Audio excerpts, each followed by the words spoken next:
नमस्कार दोस्तों, मैं अशोक सर स्वागत करता हूं आप सभी का आपके अपने प्रतिज्ञा क्लासेज के इस यूट्यूब प्लेटफॉर्म पर।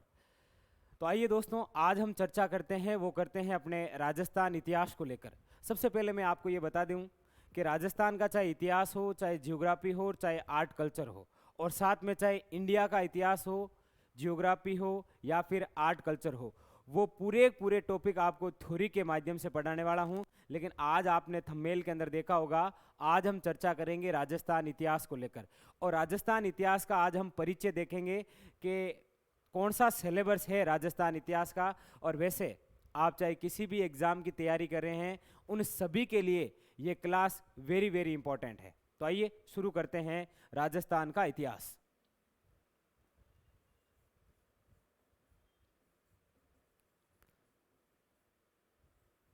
राजस्थान का इतिहास, वैसे आज तो हम केवल राजस्थान इतिहास के परिचय के बारे में जानेंगे। परिचय का मतलब आपको पता चल जाएगा कि इतिहास पढ़ना कैसे है और इतिहास में पढ़ना भी क्या क्या होता है। देखिए, राजस्थान का इतिहास, राजस्थान के इतिहास के बारे में यदि मैं सबसे पहले चर्चा करूं कि पार्ट्स कौन से हैं, वो तो आगे की बात है। लेकिन यहां पर पहला क्वेश्चन बन जाता है कि राजस्थान इतिहास का जनक किसे कहा जाता है। वो थोड़ी सी चर्चा करते हैं और उसके बाद में आपके सिलेबस के बारे में चर्चा करते हैं, ठीक है। तो राजस्थान इतिहास, सबसे पहला ही क्वेश्चन आता है, राजस्थान इतिहास का जनक किसे कहा जाता है। राजस्थान इतिहास का जनक, वैसे आप सभी परिचित हैं कि राजस्थान इतिहास का सर जनक कहा जाता है, वो कहा जाता है कर्नल जेम्स टोड को। किन्हें कहा जाता है? Colonel James Tod. Colonel James Tod, चाहे राजस्थान का इतिहास हो, चाहे राजस्थान की जियोग्राफी हो, चाहे राजस्थान की कला व संस्कृति हो, ये सभी जगह मौजूद होगा। ये ऐसा प्राणी है जो प्रत्येक पार्ट्स के अंदर पाया जाएगा। अगर मैं बात करूंगा कला संस्कृति को लेकर, यदि मैं किसी दुर्ग को लेकर चर्चा करूंगा, तो कर्नल जेम्स टोड ने किसी ना किसी दुर्ग के बारे में कुछ ना कुछ जरूर कहा है। यही कर्नल जेम्स टोड, जब आगे हम इतिहास के अंदर युद्ध पढ़ेंगे तो किसी ना किसी युद्ध को कोई ना कोई संज्ञा जरूर दी है। जैसे अगर मैं प्रसिद्ध युद्ध की बात करूं, हल्दी घाटी के युद्ध की, तो आपको पता है इसी हल्दी घाटी के युद्ध को कर्नल जेम्स टोड ने क्या कहा था? तो मेवाड़ की थर्मोपली। कहने का मतलब कर्नल जेम्स टोड आपको पता होना चाहिए, चाहे आप इतिहास पढ़ो, चाहे जियोग्राफी, चाहे आर्ट वे कल्चर। तो अपने राजस्थान इतिहास का जनक किसे कहा जाता है? कर्नल जेम्स टोड को। अब आपके एग्जाम के लिए ये कतई उपयोगी नहीं है कि कर्नल जेम्स टोड का जन्म है वो 1782 के अंदर स्कॉटलैंड नामक स्थान पर हुआ था। इनके पिता का नाम हुआ करता है जेम्स, इनकी माता का नाम था हेडली, जबकि टोड पारिवारिक गोत्र है और कर्नल इनको उपाधि मिली है। आपके एग्जाम के लिए इंपॉर्टेंट क्वेश्चन है कि कर्नल जेम्स टोड राजस्थान कब आया था? राजस्थान आया, कर्नल जेम्स टोड राजस्थान कब आया था? तो याद रखेंगे, कर्नल जेम्स टोड राजस्थान पधारे थे 1806 ईस्वी के अंदर। पूछा यह भी जा सकता है कि कर्नल जेम्स टोड सर्वप्रथम राजस्थान 1806 के अंदर कहां पर आए थे? तो स्थान होता है मांडलगढ़। कौन सा है? मांडलगढ़। और ये मांडलगढ़ कहां पर होता है दोस्तों? तो याद रखेंगे, आप सभी को पता है मांडलगढ़ कहां पर है? भीलवाड़ा में। कहां पर है? भीलवाड़ा के अंदर। जिस समय कर्नल जेम्स टोड आए थे उस समय मेवाड़ के शासक हुआ करते थे भीम सिंह सिसोदिया। कहने का मतलब भीम सिंह सिसोदिया के और मेवाड़ के पॉलिटिकल एजेंट बनकर आए थे कौन? Colonel James Tod. तो यहां से 2 क्वेश्चन क्लियर हुए, 3 क्वेश्चन हो गए। वैसे राजस्थान इतिहास का जनक कर्नल जेम्स टोड। राजस्थान कब आए? तो 1806 में। कहां पर आए? तो मांडलगढ़ भीलवाड़ा। और कहते हैं यहीं पर एक व्यक्ति से मुलाकात हुई थी और उन व्यक्ति का नाम होता है यति ज्ञानचंद, और वही कर्नल जेम्स टोड के क्या बने? याद रखेंगे, गुरु। पूछा जाए कर्नल जेम्स टोड के गुरु का नाम क्या है? तो नाम याद रखेंगे यति ज्ञानचंद। आम तो ज्ञानचंद मिल गो जन लारे कहीं रिव्यू को नहीं। आप मारवाड़ी में कहावत है कि ज्ञानचंद मिलने बस कहीं रहे। तो आगे देखो क्या हुआ। कर्नल जेम्स टोड को राजस्थान इतिहास का जनक क्यों कहा जाता है? क्वेश्चन ये भी बनता है। तो पहली बात तो आप याद रखेंगे कि कर्नल जेम्स टोड ने घोड़े पर बैठकर संपूर्ण राजस्थान का भ्रमण किया था, इसीलिए कर्नल जेम्स टोड को कहा जाता है इतिहास के अंदर क्या? तो याद रखेंगे इन्हें इतिहास में कहा जाता है घोड़े वाले बाबा। ये क्वेश्चन भी कई बार एग्जाम के अंदर आ रखा है कि इतिहास के अंदर घोड़े वाले बाबा किन्हें कहा जाता है, तो याद रखेंगे कर्नल जेम्स टोड। इनके घोड़े का नाम होता है अलबुर्ज। कर्नल जेम्स टोड के घोड़े का नाम क्या है? अलबुर्ज। अब क्वेश्चन अभी भी है कि सर कर्नल जेम्स टोड को ही राजस्थान इतिहास का जनक क्यों कहा जाता है? तो पहली बात तो आपको पता है कि अपने प्रदेश को राजस्थान नाम देने वाले व्यक्ति कौन थे? Colonel James Tod. और इसकी जानकारी हमें इनकी एक पुस्तक से मिलती है। तो आइए आगे चर्चा करते हैं कर्नल जेम्स टोड की वो पुस्तक कौन सी है। देखिए, हम पढ़ रहे हैं टोड, और टोड ने एक पुस्तक लिखी है जिसका नाम क्या होता है? नाम होता है द एनाल्स एंड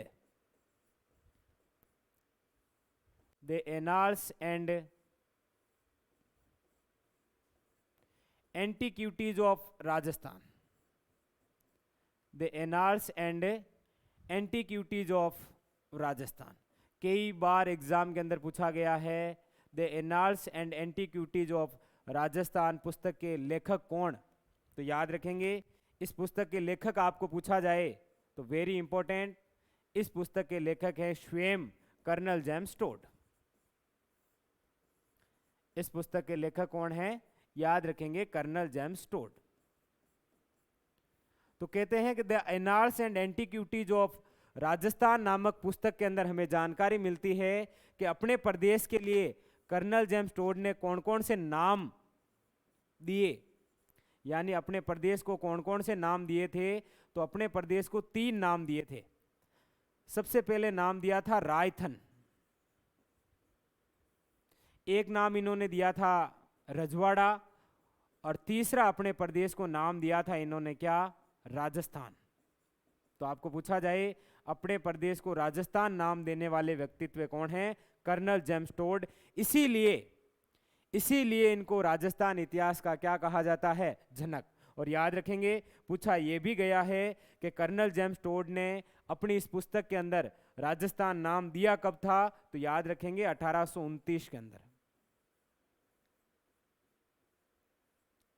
ये तो चर्चा हुई दोस्तों किसको लेकर? कर्नल जेम्स टोड को लेकर। क्योंकि हम पढ़ रहे हैं क्या?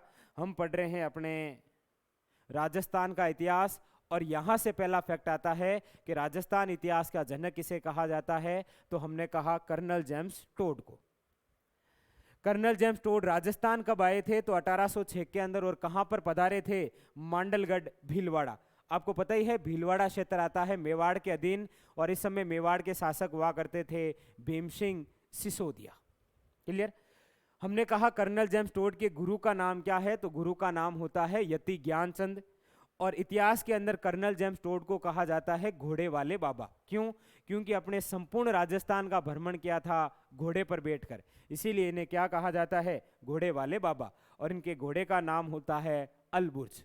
इसके बाद में हमने चर्चा ये की कि इन्हें इतिहास का जनक क्यों कहा जाता है। तो हमने कहा कि इन्होंने एक पुस्तक लिखी है जिसका नाम है the annals and antiquities of Rajasthan. इस पुस्तक के अंदर अपने प्रदेश के लिए 3 शब्द यूज लिए थे, रायथन, रजवाड़ा और राजस्थान। इंपॉर्टेंट आपके लिए यह है कि अपने प्रदेश को राजस्थान नाम देने वाले व्यक्ति कौन थे? टोड। कब दिया था? 1829। वेरी वेरी इंपॉर्टेंट फैक्ट है। तो ये तो हो गया राजस्थान इतिहास के जनक को लेकर।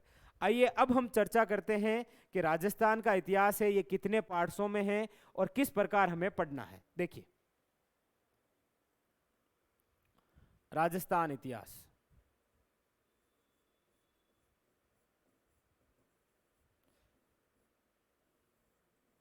राजस्थान इतिहास। वैसे आप सभी को पता होगा कि जो राजस्थान का इतिहास है वो 3 पार्ट्सों में बंटा है। कितने पार्ट्सों में बंटा है? 3 पार्ट्सों में।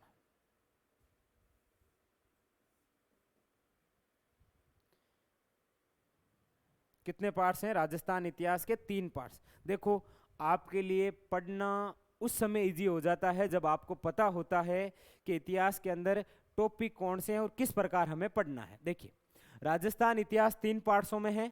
कौन कौन सा? तो पहला पार्ट है प्राचीन राजस्थान। पहला पार्ट कौन सा है? प्राचीन राजस्थान। दूसरा पार्ट कौन सा है? दूसरा है मध्यकालीन राजस्थान, मध्यकालीन राजस्थान। और तीसरा पार्ट कौन सा है? तीसरा पार्ट से आधुनिक राजस्थान, आधुनिक राजस्थान। ये अपने राजस्थान इतिहास के कितने पार्ट्स हैं? 3, और तीनों ही बड़े इंपॉर्टेंट हैं। आपको घबराने की बिल्कुल आवश्यकता नहीं है। राजस्थान का इतिहास हो, जियोग्राफी, आर्ट, कल्चर, सभी आपको थ्योरी के माध्यम से पढ़ाऊंगा। आपको बस इतना करना है कि इस चैनल को सब्सक्राइब करना है, अपने दोस्तों के साथ में ज़्यादा से ज़्यादा शेयर करना है। देखिए, प्राचीन राजस्थान, मध्यकालीन और आधुनिक राजस्थान। प्राचीन राजस्थान की यदि चर्चा करें तो प्राचीन राजस्थान एक बार फिर कितने पार्ट्सों में डिवाइडेड है? तो आपको पता ही है, प्राचीन राजस्थान के अंदर 3 पार्ट्स आते हैं, वो हम आगे पढ़ेंगे। लेकिन यहाँ पर मैं आपको सिलेबस बता देता हूँ। प्राचीन राजस्थान के अंदर आपके सिलेबस के अंदर टॉपिक है, वो है सभ्यता। बहुत छोटा सा सिलेबस है। प्राचीन राजस्थान के अंदर एक ही टॉपिक है, कौन सा है? सभ्यता। सभ्यता का अर्थ होता है दोस्तों, वे क्षेत्र जहां पर सभी प्रकार के लोग एक ही संस्कृति को फॉलो करते हैं, उसे क्या कहते हैं? सभ्यता।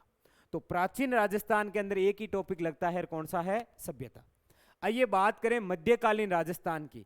तो मध्यकालीन राजस्थान के अंदर सिलेबस में आपके एक ही टॉपिक है, और वो कौन सा है? तो याद रखेंगे, राजवंश। कौन सा है? राजवंश।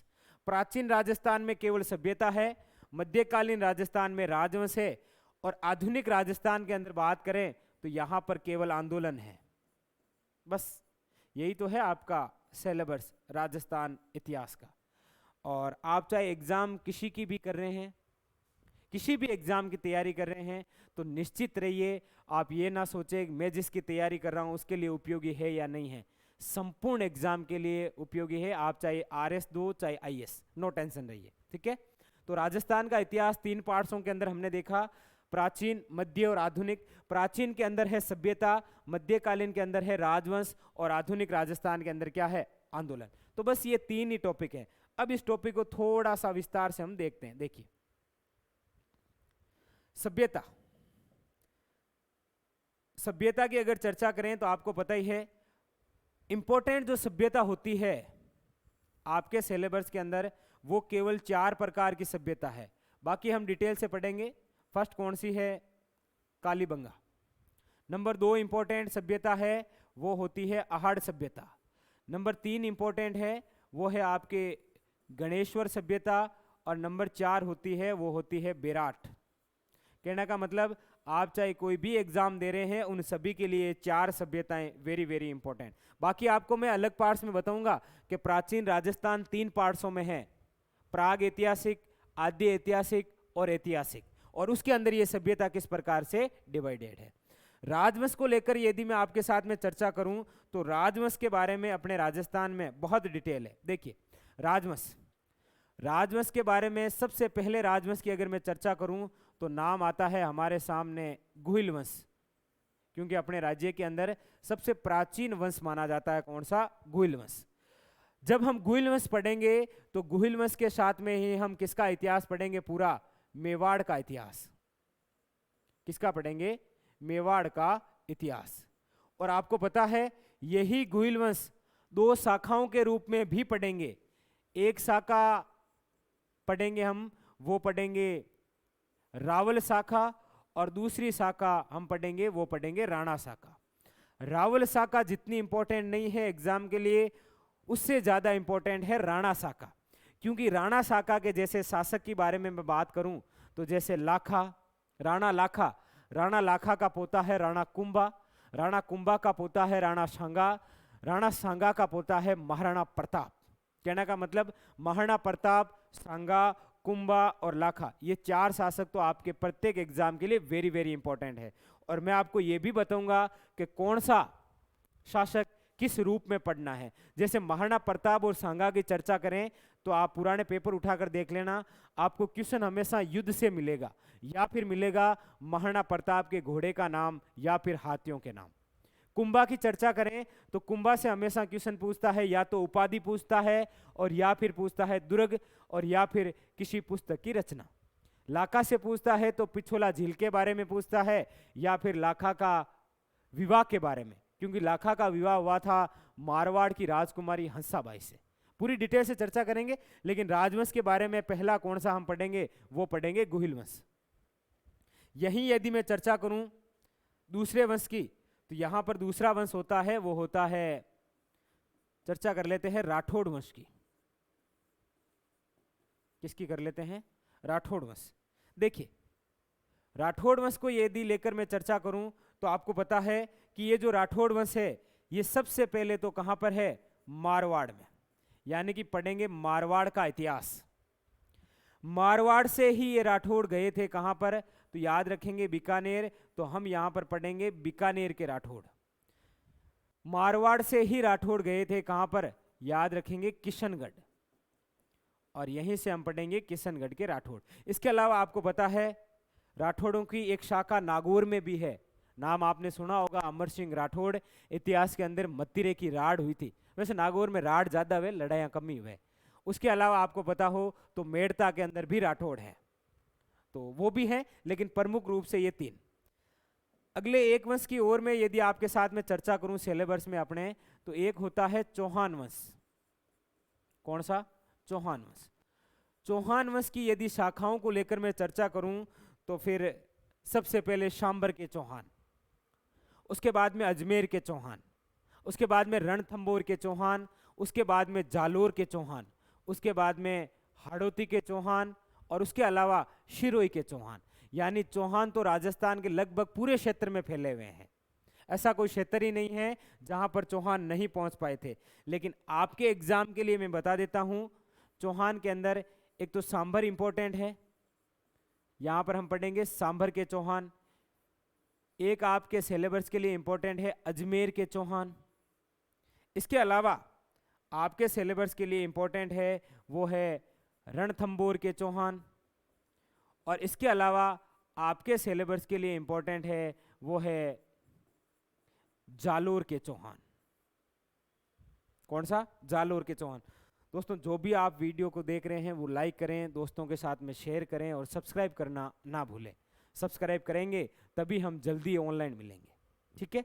और सिलेबस को ढंग से देखें, ऐसा नहीं बीच में जाए। सिलेबस आपने ढंग से देखा तो मान के चलिए कि आधी तैयारी तो आपको वैसे ही हो गई, क्योंकि आपने सिलेबस को अच्छे ढंग से देख लिया। चौहान वंश। इसके अलावा राजस्थान के अंदर अगला वंश है, और वो वंश होता है कौन सा, तो आप सभी जानते हैं, नाम है कछवा वंश। कौन सा है, कछवा वंश। कछवा वंश हम जब पढ़ेंगे तो आपको पता है कछवा वंश कहां पर हुआ है, राजस्थान में, तो आमेर। मतलब यहां पर हम पढ़ेंगे किसका इतिहास, आमेर का इतिहास। तो महत्वपूर्ण तो ये 3-4 वंश होते हैं, गुहिल वंश, राठौड़, चौहान और कछवा वंश। इनके अलावा भी होता है, वो होता है एक तो आपके गुज्जर प्रतिहार। गुज्जर प्रतिहार की 2 शाखाएं हैं, एक तो होती है मंडोर, अपने राजस्थान के लिए इंपॉर्टेंट, बाकी गुज्जर प्रतिहारों की 26 शाखाओं की हमें जानकारी मिलती है। एक तो मंडोर, और दूसरा हम पढ़ेंगे भीनमाल के अंदर भी गुज्जर प्रतिहार हैं, और भीनमाल वर्तमान लोकेशन जालोर, ये भी। इसके अलावा और भी वंश होते हैं, जैसे भाटी वंश जैसलमेर में हुए हैं, जाट वंश भरतपुर व धौलपुर के अंदर हुए हैं, उनको लेकर भी चर्चा करेंगे, लेकिन वो हम पढ़ेंगे साथ में। जैसे दुर्ग पढ़ेंगे तो मैं आपको पढ़ाऊंगा गागरोन का दुर्ग, एकमात्र ऐसा दुर्ग है जो जल दुर्ग है, तो वहां पर मैं आपको 2 साके भी बताऊंगा साथ में, कि गागरोन का पहला साका हुआ था 1423 के अंदर। उस समय गागरोन के शासक थे अच्चल दास खिंची, और आक्रमण करने वाले थे मांडू के शासक होसंग शाह। और इस साके के बारे में हमें जानकारी देती है एक पुस्तक जिसका नाम है अच्चल दास खिंचीरी वचनिका, और उनके लेखक है शिवदास गांडण। तो आप निश्चित रहिए, पूरे वंश जो हैं वो मैं आपको पढ़ाऊंगा। तो ये होता है आपका कौन सा, मध्यकालीन राजस्थान। कौन सा होता है, मध्यकालीन राजस्थान। देखिए राजस्थान का इतिहास, राजस्थान के इतिहास के अंदर प्राचीन राजस्थान में सभ्यता, मध्यकालीन राजस्थान के अंदर राजवंश आया, जिसमें सबसे पहला गुइल वंश, दूसरा कौन सा देखिए राठौड़ वंश, राठौड़ वंश के बाद में फिर कौन सा चौहान वंश, और चौहान वंश के बाद में कौन सा कछुआ वे गुज्जर प्रतिहार। अब हम देखते हैं कि अपने आधुनिक राजस्थान का सिलेबस क्या है। देखिए आधुनिक राजस्थान, आधुनिक राजस्थान को यदि लेकर हम चर्चा करें तो आधुनिक राजस्थान के अंदर हमने एक नाम लिखा है, कौन सा, हमने नाम लिखा है आंदोलन। और ये बात सही भी है क्योंकि आधुनिक राजस्थान के अंदर केवल और केवल आंदोलन हुए हैं। देखिए कौन कौन से। सबसे पहले आधुनिक राजस्थान के अंदर हम पढ़ते हैं, वो पढ़ते हैं 1857 का संग्राम, जिसे आप नाम देते हैं क्रांति। बाकी ये क्रांति है कि ये या फिर एक प्रकार का विद्रोह, वो तो जब हम पढ़ेंगे तब हम चर्चा करेंगे, ठीक है। लेकिन आपको यहाँ पर आधुनिक राजस्थान का पहला टॉपिक कौन सा, 1857 का संग्राम। 1857 के संग्राम के बाद में यहाँ पर दूसरा टॉपिक आता है, वो आता है किसान आंदोलन। और आपको पता ही है किसान तो अभी भी आंदोलन कर रहे हैं, तो ये किसानों की तो क्या बात करें। तो यहाँ पर हम पढ़ेंगे किसान आंदोलन। किसान आंदोलन के साथ में हम यहाँ पर पढ़ेंगे जनजाति आंदोलन। कौन सा, जनजाति आंदोलन। क्लियर। जनजाति आंदोलन के बाद में हम पढ़ेंगे जनता द्वारा जो आंदोलन किए गए थे उनको हमने एक नाम दिया है, कौन सा, प्रजामंडल। कौन सा आंदोलन है, प्रजामंडल।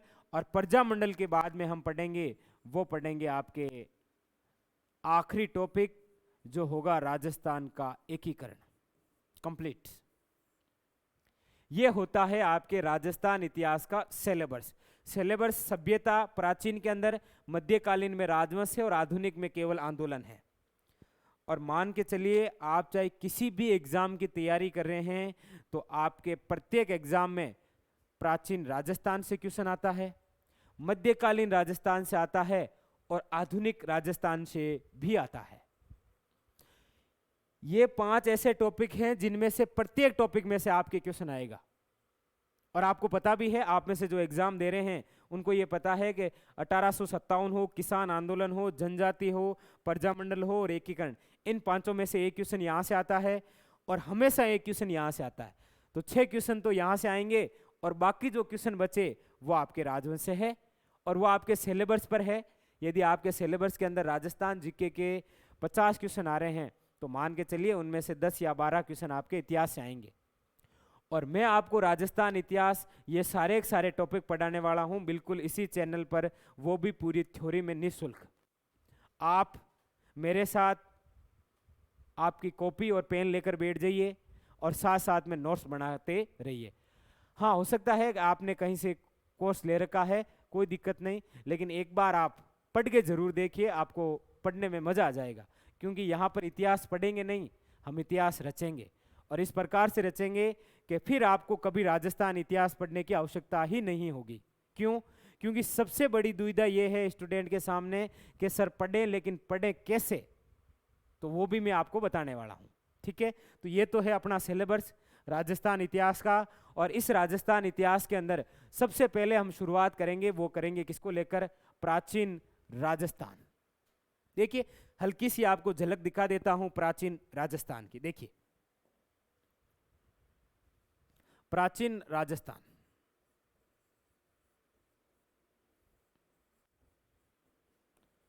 प्राचीन राजस्थान याद रखेंगे, प्राचीन राजस्थान को 3 पार्ट्सों के अंदर डिवाइड किया गया है। कितने पार्ट्सों के अंदर? 3 पार्ट्सों में। देखिए कौन कौन सा। सबसे पहला जो पार्ट्स है वो होता है प्राग ऐतिहासिक काल।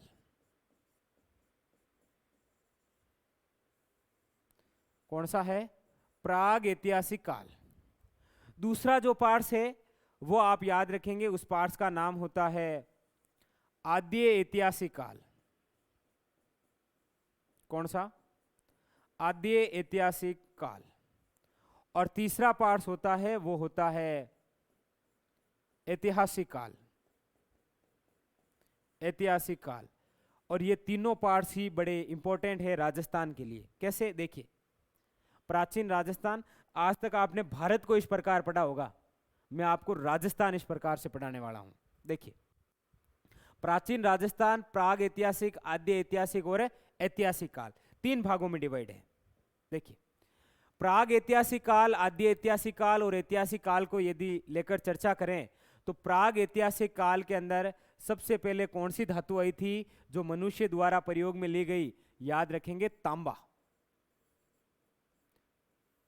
तो प्राग ऐतिहासिक काल तो कहलाएगा कौन सा युग? तांबा युग, यानी कि तांबर युग। आद्य ऐतिहासिक काल कौन सा युग कहलाएगा? तो याद रखेंगे, कांस्य युग, क्योंकि यहां पर कौन सी धातु आई है? कांसा। और ऐतिहासिक काल कौन सा? तो याद रखेंगे, यहां पर एक धातु आ गई जिसका नाम क्या है? लोहा। और लोहा जैसे आएगा तो आपको पता ही है राजवंश की शुरुआत हो जाएगी। क्यों? क्योंकि यहां पर बनने शुरू हो जाएंगे लोहे से हथियार, और जब तलवारें बनेगी तो तलवारें चलेगी भी, यानी कि राजवंश की शुरुआत। तो प्राग ऐतिहासिक तांबा है, ये कांस्य है और ये लोहा युग है। एक सिंपल सा एग्जांपल, आपने सिलेबस पढ़ा भी है और आपको पता भी है कि एक क्वेश्चन आता है कि निम्न में से वह धातु या निम्न में से वह सभ्यता, 4 सभ्यता अभी मैंने लिखी थी आपके सामने, कालीबंगा, आहाड़, गणेश्वर और आहाड़, बेराट। पूछा जाता है निम्न में से कौन सी सभ्यता कौन सी युग से संबंधित है? देखिए, तांबा, तांबा को जब लेकर हम चर्चा करते हैं तो अपने राजस्थान के लिए 2 सभ्यता बड़ी इंपॉर्टेंट होती है। एक तो होती है गणेश्वर, और दूसरी कौन सी होती है? तो आपको पता है, आहाड़ सभ्यता। लीजिए, प्राचीन राजस्थान का जो पहला पार्ट है प्राग ऐतिहासिक काल, उसके अंदर हम पढ़ेंगे गणेश्वर और आहाड़। कहने का मतलब यहां पर हमें केवल अवशेष मिलेंगे, लिखा हुआ नहीं मिलेगा। जैसा आपको पता है यहां पर अवशेष मिले थे। गणेश्वर के अंदर हमें मछली पकड़ने का कांटा मिला था, तो हमने अनुमान लगाया था कि यहां के लोग मांसाहारी हुआ करते थे। आहाड़ के अंदर हमें मर्दभांड मिले। मर्दभांड का मतलब होता है मिट्टी से बने हुए बर्तन। तो हमने आइडिया लगाया कि ये जो सभ्यता है ये ग्रामीण सभ्यता है। कांस्य युग की बात करें तो कांस्य युग से संबंधित अपने राजस्थान में एक सभ्यता है जिसका नाम क्या होता है? कालीबंगा। क्या है? कालीबंगा। और कालीबंगा आपको पता ही है कौन सी है? कांस्य युगीन। और आद्य ऐतिहासिक काल के अंदर आपको पता हो भारत के अंदर भी एक सभ्यता सिंधु घाटी सभ्यता, और सिंधु घाटी सभ्यता का ही पार्ट कौन सा है? कालीबंगा। आप पढ़ते हैं कालीबंगा कौन सी धातु से है? कांस्य युग।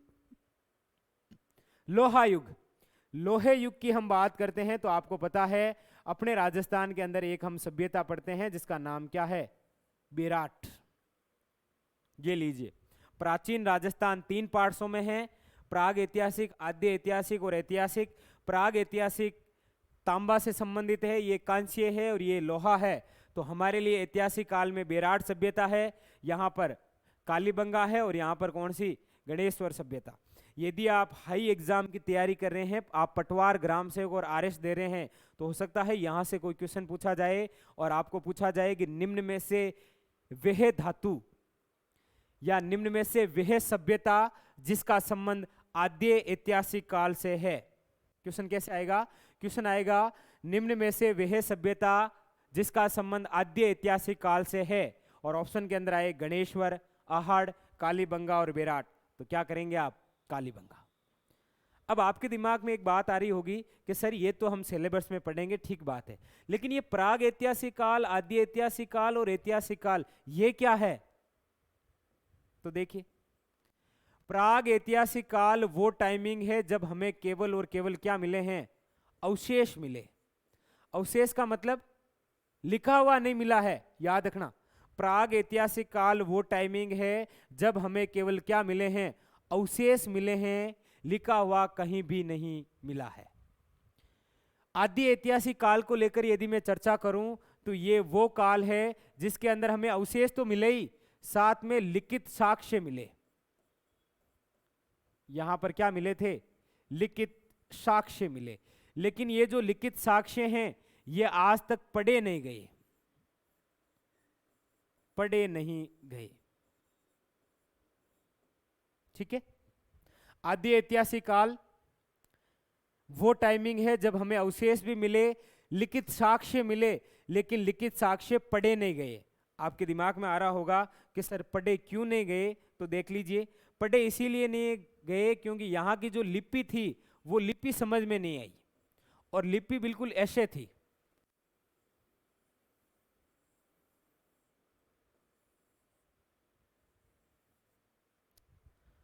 यानी जो लिपि हमें मिली है वो दाएं से बाएं और बाएं से दाएं थी, दाएं से बाएं और वापस बाएं से दाएं।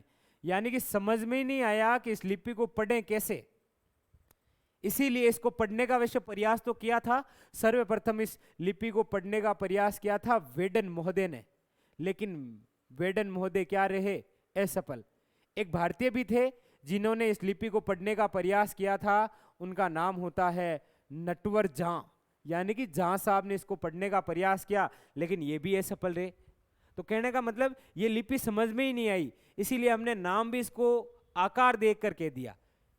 देखने पर आपको लगता है कि ये कैसी है, ये है सर्पिलाकार लिपि। ये क्या है, सर्पिलाकार लिपि। आपको देखने पर लगता है कि गाय जब मूत्र विसर्जन करती है तो इसी प्रकार करती है, इसीलिए इस लिपि को एक और नाम दे दिया गया, कौन सा, गोमूत्र लिपि। कौन सा, गोमूत्र लिपि। ठीक है, लिखने का कार्य हम कल से शुरू करेंगे, आज तो केवल आप समझे। गोमूत्र लिपि, इसी लिपि को कहा जाता है इंग्लिश के अंदर, वो कहा जाता है वुस्त्रोफेदम लिपि। क्या कहा जाता है, वुस्त्रोफेदम लिपि। और याद रखें, इसी लिपि को कहा जाता है भाव चित्रात्मक लिपि। क्या कहा जाता है, भाव चित्रात्मक लिपि। भाव चित्रात्मक लिपि का सबसे अच्छा एग्जाम्पल आप देख सकते हैं, वो है व्हाट्सएप। कैसे, जैसे आपके व्हाट्सएप के अंदर इमोजी है, आप किसी को हंसते हुए भेज रहे हैं, मतलब मामलो ठीक है, थे भी राजी हो और आगलो भी राजी खुशी है। यदि आपने अगले वाले को इमोजी भेजी है और वो थोड़ी सी रोते हुए है, तो मतलब मामलो गड़बड़ है। और हो सकता है कि आपने किसी को ये व्हाट्सएप वाली इमोजी इस प्रकार से भेजी है, इस प्रकार से, आपको पता ही है, आप सभी यूज करते ही हैं, तो मतलब मामलो घणो ठीक है। कहने का मतलब चित्र देखकर जो लिपि है वही क्या है, भाव चित्रात्मक लिपि। तो आपको यहां से समझ में आया कौन सी बात, तो देखिए, हमने कहा कि आद्य ऐतिहासिक काल वो टाइमिंग है जब हमें अवशेष भी मिले, साथ में लिखित साक्ष्य भी मिले, लेकिन हम पढ़ नहीं पाए। क्यों नहीं पढ़ पाए, क्योंकि ये लिपि हमें समझ में ही नहीं आई। ठीक है, तो ये तो अंतर हो गया किसमें, प्राग ऐतिहासिक और आद्य ऐतिहासिक। ऐतिहासिक काल की बात करें तो ये वो टाइमिंग है जब हमें लिखित साक्ष्य मिले, लिखित साक्ष्य मिले और हमने पढ़ भी लिया। हमने इनको तो क्या कर लिया, पढ़ लिया। यह अंतर होता है प्राग ऐतिहासिक, आद्य ऐतिहासिक और ऐतिहासिक। और आपके राजस्थान के अंदर ये रहा पार्ट्स जो हम पढ़ने वाले हैं। वैसे पूरी डिटेल से पढ़ूंगा, और आप निश्चित रहें, आप किसी भी एग्जाम की तैयारी कर रहे हैं उन सभी के लिए ये वेरी वेरी इंपॉर्टेंट है। क्लियर है, तो फिर मिलते हैं। और आज तक, अभी तक तो जो आपको बताया वो इतिहास का एक सामान्य सा परिचय था कि सिलेबस क्या होता है, पढ़ने का तरीका क्या होता है। और मैं आपको ये भी बताऊंगा कि जब सभ्यता से क्वेश्चन आएंगे तो आपको पूछा कैसे जाएगा।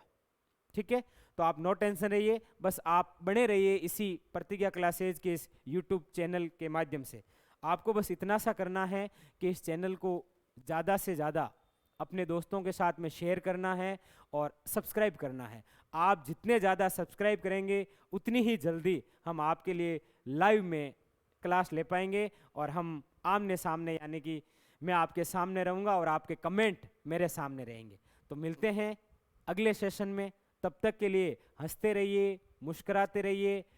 और अभी जो स्थिति चल रही है कोरोना काल को लेकर, घर में रहिए, सुरक्षित रहिए, क्योंकि आपकी जान बहुत ज़रूरी है। तो स्वयं को भी बचाइए और अपने परिवार को भी बचाइए। तो मिलते हैं अगले सेशन में, तब तक के लिए धन्यवाद।